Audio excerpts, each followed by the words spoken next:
As the person who's representing the most impacted district in the country, my constituents are upset, said Ocasio Cortez, DNY.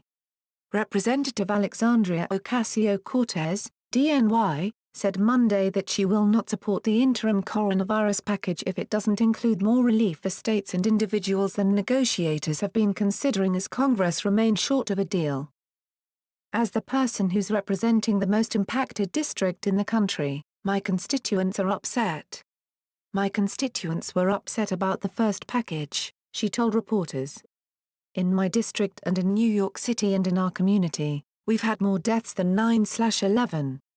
Multiple times of 9/11 have happened in the time since Congress has recessed. So I'm not here with the luxury of time. I'm not here for a $5 bill. I'm not. And I will not insult my community, she said. Representative Pramila Jayapal, D. Wash, the co-chair of the Congressional Progressive Caucus, said she was worried about Democrats surrendering leverage without getting enough progressive provisions. We have real concerns about giving away leverage now without getting some of the priorities that we need, she said. It's going to be very difficult to support a package that doesn't have some of the desperate relief we need for state and local governments, for people. The remarks were aimed at pressuring Speaker Nancy Pelosi, D. Califf, to push the bill in a progressive direction as she crafts one aimed at winning the support of the Republican-led Senate and White House. The current negotiations center on $310 billion more for small business relief, $75 billion for hospitals and $25 billion for testing, NBC News reported. Ocasio-Cortez, Jayapal and others are insisting on more items like aid to states and recurring financial payments to people. Representative Rashida Tlaib, D. Mitch, said she hasn't given up on including more of her priorities, like recurring payments and access to water, but is troubled by the secretiveness of the negotiations.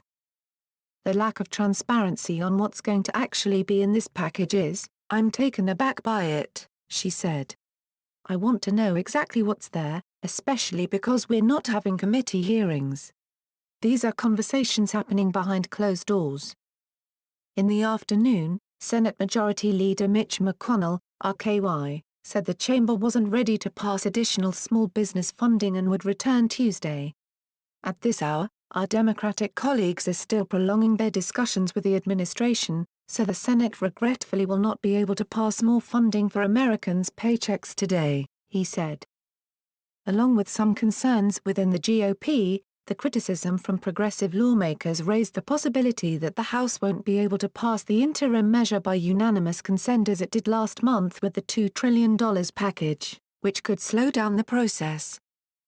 Ocasio-Cortez said she wasn't sure if she would demand a recorded vote, however, unless she had the necessary support to force one.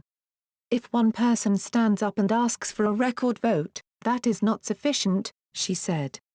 To stand up and ask for a record vote when there are not 44 members, it would be essentially to needlessly endanger folks.